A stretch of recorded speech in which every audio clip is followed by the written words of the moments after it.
नमस्कार,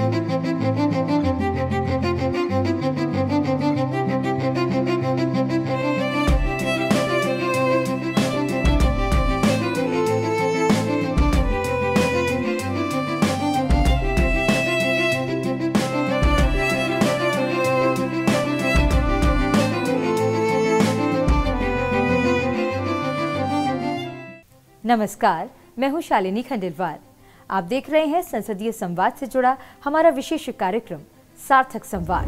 भारत की संस्कृति संवाद संस्कृति रही है। विचार विमर्श और चर्चा बहस से होते हुए हम आगे बढ़े हैं। जन सरोकार से जुड़े मुद्दों पर संसद में बहस का एक सिलसिला रहा है। इन चर्चाओं ने समस्याओं की सही तस्वीर सामने लाने में मदद की है, जनप्रतिनिधियों की भूमिका को रेखांकित किया है और समस्याओं के समाधान का रास्ता सुझाया है। चर्चाओं की इन्हीं कड़ियों को एक सिलसिला देने की कोशिश है हमारा विशेष कार्यक्रम सार्थक संवाद। बच्चों को मानवता का पिता कहा जाता है। किसी भी राष्ट्र का निर्माण बच्चों की सुरक्षा और विकास सुनिश्चित किए बगैर संभव ही नहीं है। देश की संसद ने शुरुआत से ही बाल अधिकारों को सुनिश्चित करने के प्रयास किए। देखिए एक report.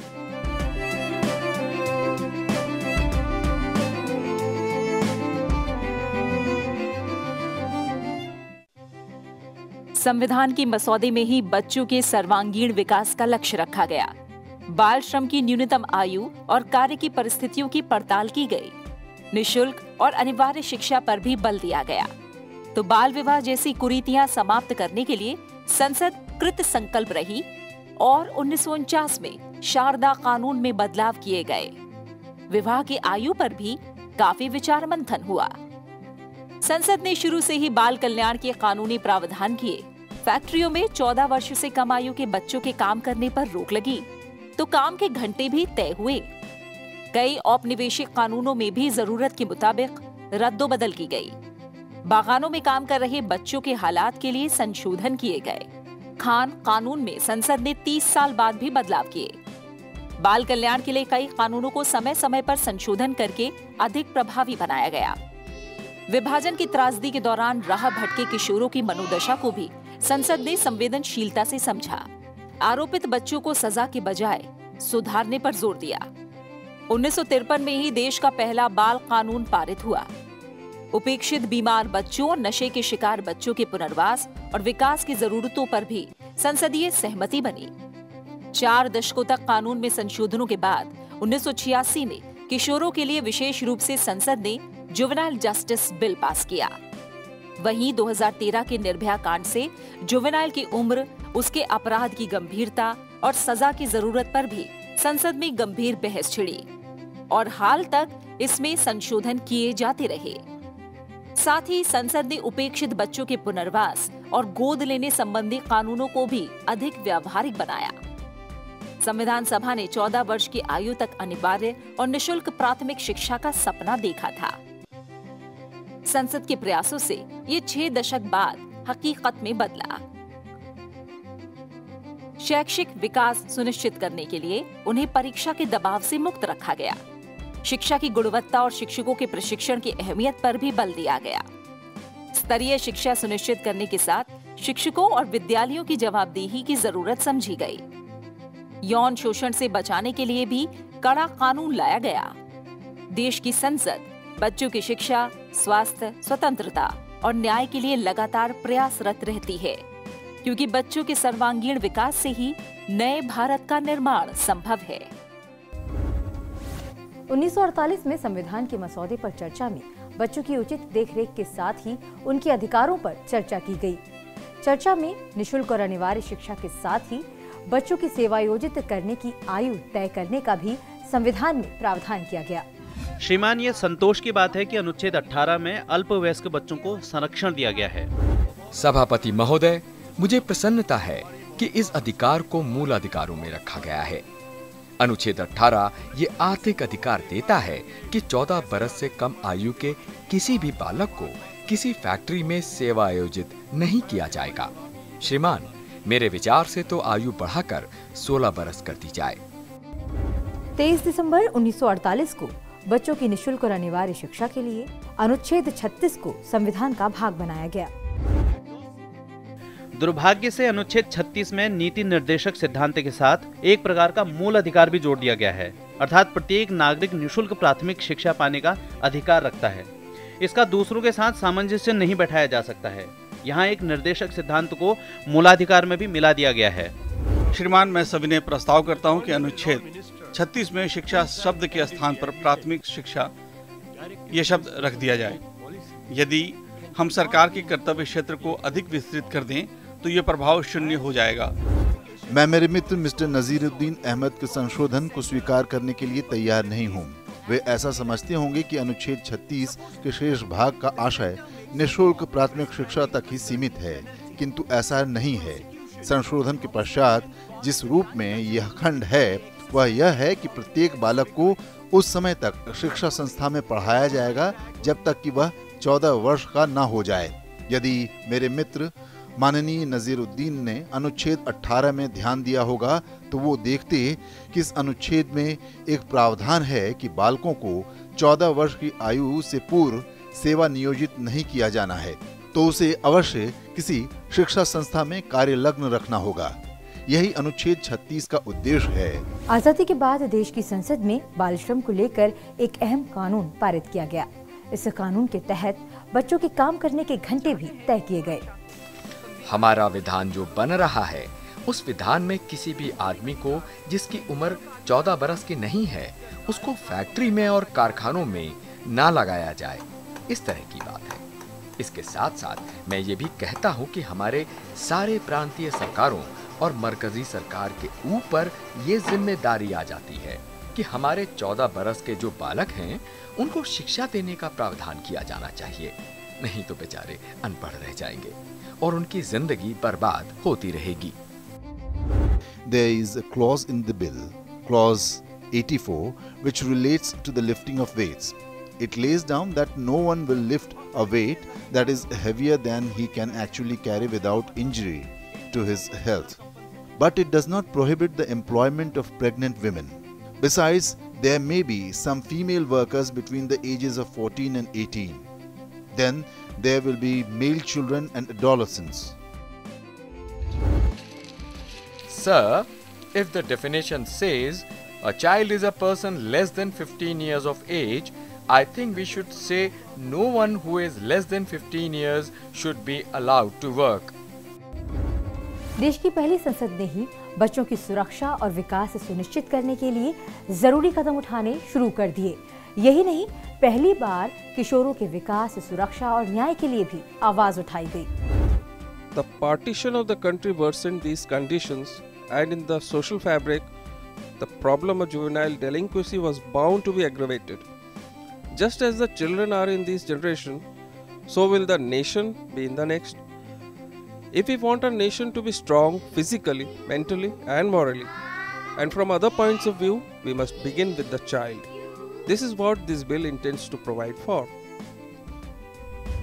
Sir, as most honorable members are aware, most of the progressive countries in the world have dealt with this problem in a very humane manner. When I visited Japan a month ago, I would like to share this information with the House that we got an opportunity of visiting some family courts there. These family courts are instituted by government and are spread all over the country. They deal with two important issues of society, that is divorce and juveniles. संसद की ये library देश के नीति निर्माताओं के अनुभव, दृष्टिकोण और संवाद का अद्भुत खजाना है। इसे पढ़ने पर यह मालूम चलता है कि किशोरों को न्याय दिलाने की दिशा में संसद ने नजरिए में बदलाव की जरूरत को समझा। किसी गैर कानूनी हरकत करने पर उन्हें बदलने का अवसर देने की कवायद की। वैसे देखा जाए तो यह विधेयक बड़ा विस्तार और सुगठित है और जुवेनाइल के जीवन को सुधारने में सहायता देगा, लेकिन इन बदनसीब किशोरों का नसीब पलटने के लिए समाज, सामाजिक संस्थाओं और हर एक जिम्मेदार नागरिक को सरकार के साथ हाथ बटाना पड़ेगा। तभी इस प्रकार के जो सोशल लेजिस्लेशन होते हैं वह कामयाब हो सकते हैं। संसद ने उपेक्षित, बीमार और नशे के शिकार बच्चों के पुनर्वास और उचित देखभाल के लिए विशेष प्रावधान की जरूरत महसूस की और एक बार फिर किशोर कानून में संशोधन किया गया। ये जो juvenile justice care and protection of children, ये बिल 2000 साल में लाया गया इंडिया का गवर्नमेंट में। तो उसमें बहुत सोच समझ करके ये बिल बनाया गया था कि केयर मिले बच्चे को। बहुत अभी बच्चे जो क्राइम कर रहे हैं, जिसको होम में लाया गया जा रहा है, तो केयर एंड प्रोटेक्शन का बात किया गया। लेकिन हम लोग सही में क्या देख रहा है कि बच्चे को जुवेनाइल होम में केयर नहीं मिलता है। हमारे लाखों बच्चे जो अनाथ हैं, बेसहारा हैं, सड़क पे रहते हैं, उनके लिए, उनके संरक्षण के लिए ये बिल है।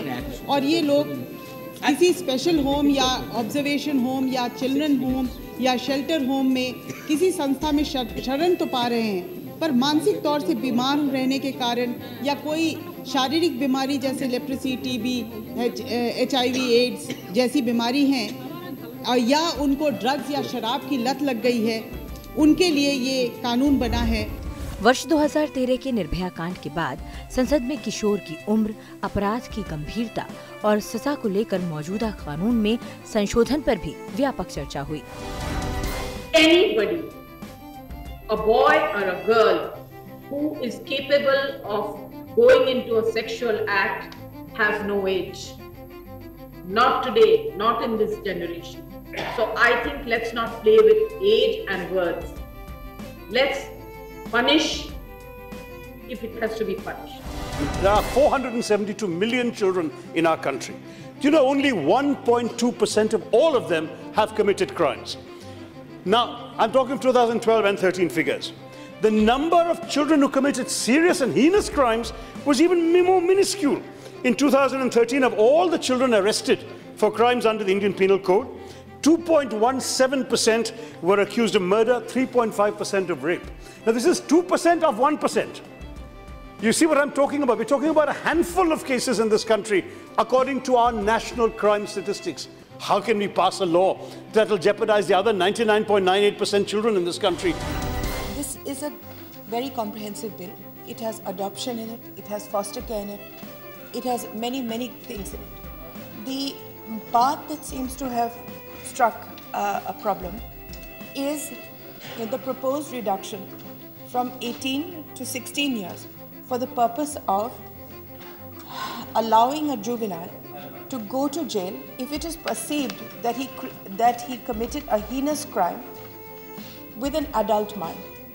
This is not a common or garden bill. This is a very nuanced bill. औपनिवेशिक काल से चले आ रहे बाल श्रमिकों के शोषण पर रोक लगाने के लिए संसद ने चिंता जाहिर की। Sir, I have had occasion to visit some of these plantations.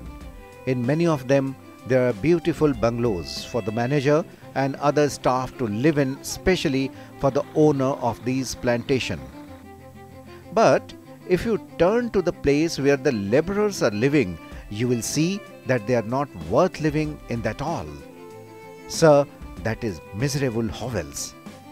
In a one-room tenement, you find very often 2 or 3 families crowded together, and as everybody knows, these places are highly malarial, and the labor and their children especially suffer from malaria. Their condition is so miserable that one thinks that they are living in hell. So I am glad that Honorable Minister has thought that a bill of this nature is necessary. Chairman sir, the salient features of the bill are: no worker can be required or allowed to work in excess of 54 hours a week, and no adolescent or child more than 40 hours a week. The employment of children under 12 is prohibited. No woman or child worker other than midwife or nurses, except with the permission of the state government, shall be employed in any plantation other than between hours of 6 AM to 7 PM. विडंबना ये रही कि बागान में 14 वर्ष से कम उम्र के बच्चों के काम करने पर कोई कानूनी रोक नहीं थी, जिसका संसद ने संज्ञान लिया। कार्यस्थल पर पेशेगत खतरों से उनकी सुरक्षा सुनिश्चित करने की संसद ने व्यवस्था की। जब ब्रिटिश साम्राज्यवाद हमारे देश में था तो उन्होंने इस तरह की प्लांटेशन हमारी कंट्री में विभिन्न क्षेत्रों में वहाँ के क्लाइमेटिक कंडीशंस को विचार करते हुए और वहाँ की धरती की उपयोगिता को विचार करते हुए वहाँ टी, कॉफ़ी, रबर और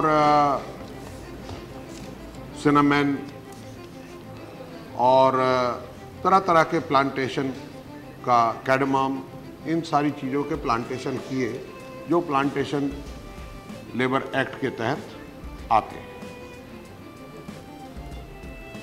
देश आज़ाद होने के बाद उसके लिए एक कानून बनाया गया और वो कानून चलता रहा और ये कानून ऐसा चलता रहा महोदय कि इस कानून के तहत कुछ उल्लंघन भी होते रहे जो करीब 60 साल के बाद हम लोगों को पता लगा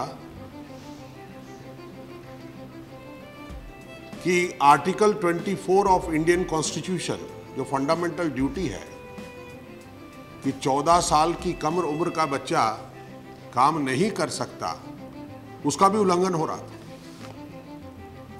इस विधेयक में उस पर संशोधन लाया जा रहा है। संसद ने अनाथ बच्चों की भी सुध ली।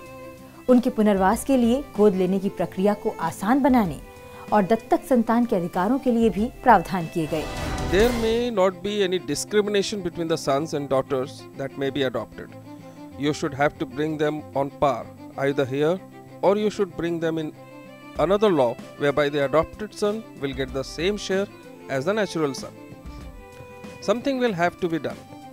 Otherwise, this will create the distinction between the adopted sons and daughters, and there will be difficulty also in actual practice between adopted sons, daughters and natural sons and daughters.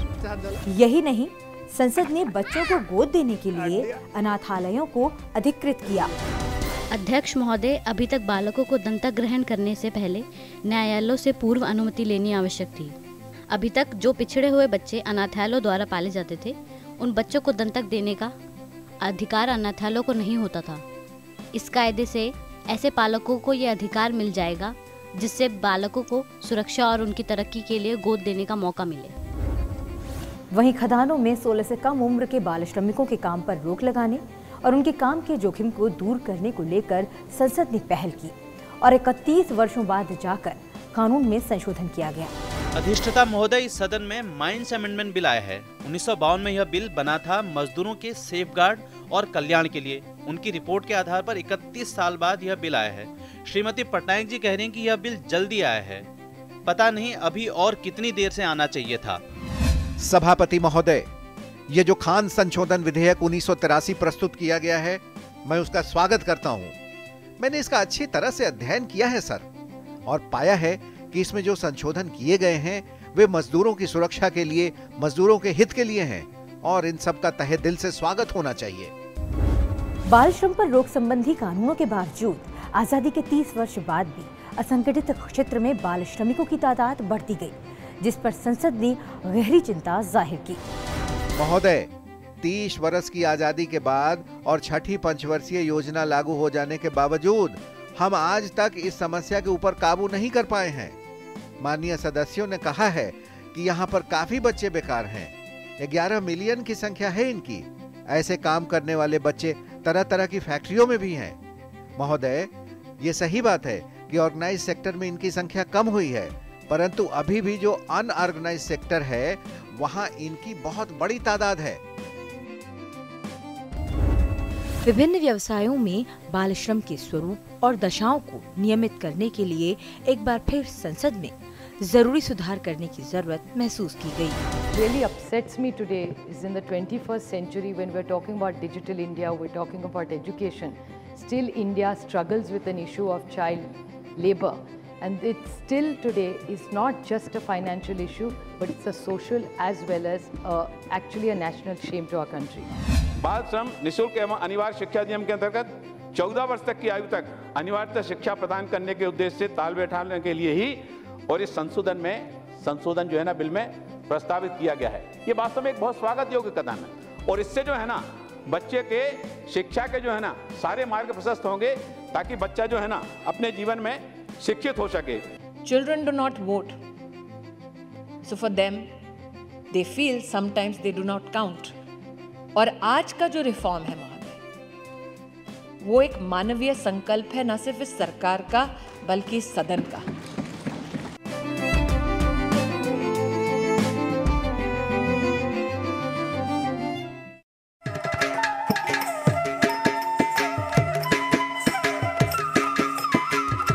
नमस्कार, आई एम जयप्रभा मेनन, मोहिनीअट्टम नृत्यांगना from new Delhi.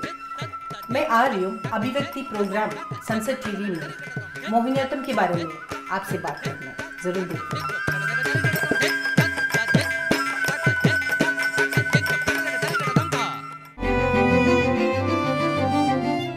सार्थक संवाद के इस अंक में हम बात कर रहे हैं बाल विकास और बाल अधिकारों के लिए संसद के प्रयासों की।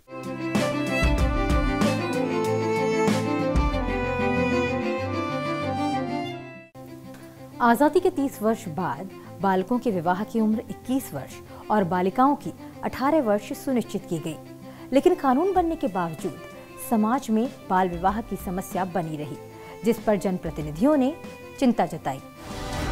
अध्यक्ष महोदय, शारदा जी ने एक स्वप्न को साकार करने के लिए बिल बनाया था। वो बिल 1929 में पेश किया गया था। महोदय, वो बिल पास भी हुआ। इस समय 14 वर्ष की लड़की की आयु और 18 वर्ष लड़की की आयु रखी गई। 1949 में उसमें परिवर्तन हुआ, तब लड़की की आयु 15 वर्ष कर दी गई। लेकिन देखें, आज तक बाल विवाह होते रहे हैं और हो रहे हैं। सभापति महोदय, मेरा कहना यह है कि इसे हिंदुस्तान की सभी कौमों पर लागू होना चाहिए। यह सिर्फ हिंदुओं पर लागू न हो। जब हम सारे देश को एक मानते हैं तो सभी कौमों पर, चाहे वो मुसलमान हो, बोहरा हो, हिंदू हो, पारसी हो, इसे लागू करना चाहिए। देश की भावी पीढ़ी को शिक्षित और जिम्मेदार नागरिक बनाने के लिए संविधान सभा ने 14 वर्ष की उम्र तक के बच्चों के लिए निःशुल्क और अनिवार्य शिक्षा का संकल्प लिया। Sir, I would like to say one word regarding education. The provision for free and compulsory education for all children until they complete the age of 14 years, given in the directive principle, should form the part of fundamental rights. There is yet another provision in which children of tender age for whom avocations are unsuited to their strength are protected. This is important and should be inserted under the chapter of fundamental rights. 14 वर्ष से कम उम्र के बच्चों की निःशुल्क और अनिवार्य शिक्षा के संकल्प को संसद की पहल पर 6 दशकों बाद कानूनी अमलीजामा पहनाया जा सका। संविधान का अनुच्छेद 45 कहता है कि राज्य इस संविधान के प्रारंभ से 10 वर्ष की अवधि के भीतर सभी बच्चों को 14 वर्ष की आयु पूरी करने तक निःशुल्क अनिवार्य शिक्षा देने के लिए उपलब्ध करने का प्रयास करेगा। ये कितने साल हुए, कुछ किया नहीं इन्होंने, तो हमारे सरकार ने किया। इसलिए मुरली मनोहर जोशी और प्रधानमंत्री अटल बिहारी वाजपेयी, इनका मैं अभिनंदन किया। दुनिया के जितने भी अशिक्षित बालक हैं, उसकी बहुत बड़ी संख्या अभी भारत में निवास करती है। 6 से 14 वर्ष की आयु के लगभग 21 करोड़ बालक इस देश में हैं, और जिसमें से बालक और बालक में दोनों शामिल हैं, जिसमें लगभग 20% बालक और बालिकाएं इस शिक्षा व्यवस्था के दायरे से बाहर हैं। ये एक बहुत बड़ी संख्या है। इसके अतिरिक्त भी हमारे देश में जो वयस्क लोग हैं, उनकी संख्या भी बहुत अधिक मात्रा में अभी अशिक्षित है। ये एक ऐसा हमारे देश के लिए अभिशाप है जिससे हमें जल्दी से जल्दी मुक्त होना चाहिए। बच्चों को अनिवार्य और स्तरीय शिक्षा प्रदान करने में आ रही दिक्कतों को भी संसद ने बखूबी समझा। इसके लिए शिक्षा और शिक्षकों के स्तर के लिए भी मानदंड तय किए गए। 2010 में ये शिक्षण का विस्तार का कार्यक्रम था एक तरह से, तो सर्व शिक्षा अभियान पहले और बाद में राइट टू एजुकेशन। इसमें अनेक जगह नए स्कूल खुले और स्कूलों में टीचर्स BLED या DLED वाले नहीं थे उपलब्ध, तो वहाँ ग्रेजुएट या 12वीं के टीचर्स को भी प्राथमिक शिक्षा के लिए भर्ती किया गया। लेकिन उनको प्रशिक्षित होना जरूरी है, वो अनक्वालिफाइड है, उसके लिए 5 साल का मौका दिया था। 5 साल में लगभग लाखों शिक्षक प्रशिक्षित हुए, उन्होंने BLED DLED अर्जित कर लिया। लेकिन फिर भी ये विस्तार चलता रहा। खासकर 7-8 राज्यों में ये प्रश्न बहुत गंभीर था।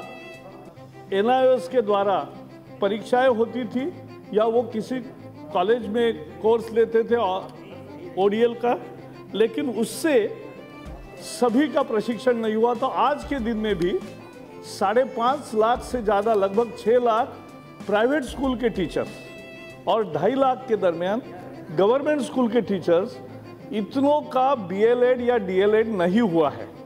वो एक तरह से अनक्वालिफाइड है, लेकिन अब वो 8-10 साल से पढ़ा रहे हैं।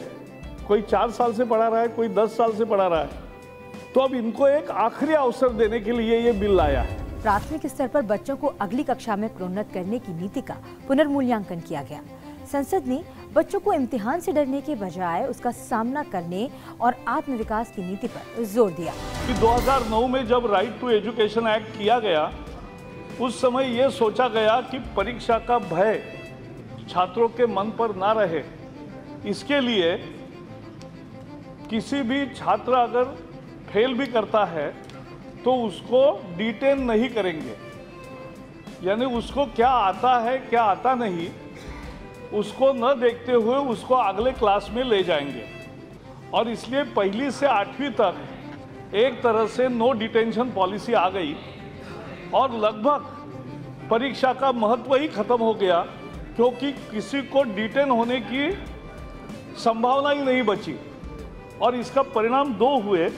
एक जवाबदेही खत्म हुई, ना स्कूल की जिम्मेवारी, ना टीचर की जिम्मेवारी, ना पेरेंट्स की जिम्मेवारी, ना स्टूडेंट की जिम्मेवारी। अनेक सरकारी स्कूल तो मैंने देखे जो मिड डे मील स्कूल बन गए, आना खाना जाना। तो इसलिए शिक्षा नहीं हो रही थी और ये बड़ी कैजुअलिटी है। अहम बात यह है कि संसद ने बच्चों को यौन शोषण से बचाने के लिए कड़े कानून को बनाने की जरूरत महसूस की, जिससे यौन अपराधियों को कड़ी सजा दी जा सके और बच्चे भय मुक्त होकर अपना विकास कर सकें। The protection of children from sexual offense bill is perhaps the most important bill or piece of legislation in the interest of children that we have seen so far. It addresses the important aspect of child care, that is give protection to a child with dignity, to live with dignity. I think, sir, there are many amongst us today and those who might be watching the proceedings of this house who know that it's difficult for us to believe the reality that there will be people amongst us, in our families, in our circle of friends, who will abuse the relationship of trust and abuse a child. And this urge to disbelief that a human being can fall to such levels makes us many a times turn away from a child who seeks protection, a child who needs rehabilitation, and a child who deserves justice. However, this bill, which seeks to protect child and provide justice, is silent on efforts to prevent abuse. हाल ही में बाल यौन शोषण पर प्रभावी रूप से काबू पाने और बच्चों की सुरक्षा सुनिश्चित करने के लिए संसद में एक बार फिर कानून में संशोधन के लिए सहमति बनी।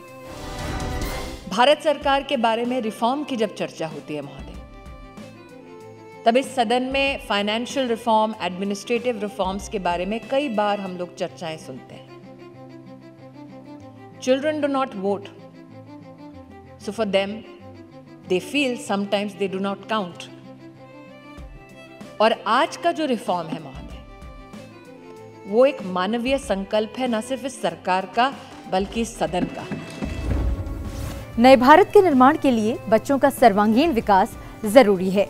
उनकी शिक्षा, स्वास्थ्य, स्वतंत्रता और उन्हें न्याय देने के लिए संसद लगातार प्रयास करती रहती है। कार्यक्रम सार्थक संवाद में आज के लिए बस इतना ही, लेकिन जाने से पहले एक जरूरी बात, आप हमारे कार्यक्रम को संसद टीवी के YouTube चैनल पर भी देख सकते हैं। मैं परिषद का ध्यान इस तथ्य की ओर दिलाना चाहता हूं कि ग्राम क्षेत्र की अवस्था अति बुरी है। वास्तव में ग्राम क्षेत्र खाली हो गए हैं और जानबूझकर उन्हें उनकी प्राचीन मौलिकता और कार्य प्रेरणा से वंचित एवं विहीन कर दिया गया है। गांव में अवस्था ऐसी खराब है कि लगभग समस्त कारीगर लोग नगरों में आ गए हैं।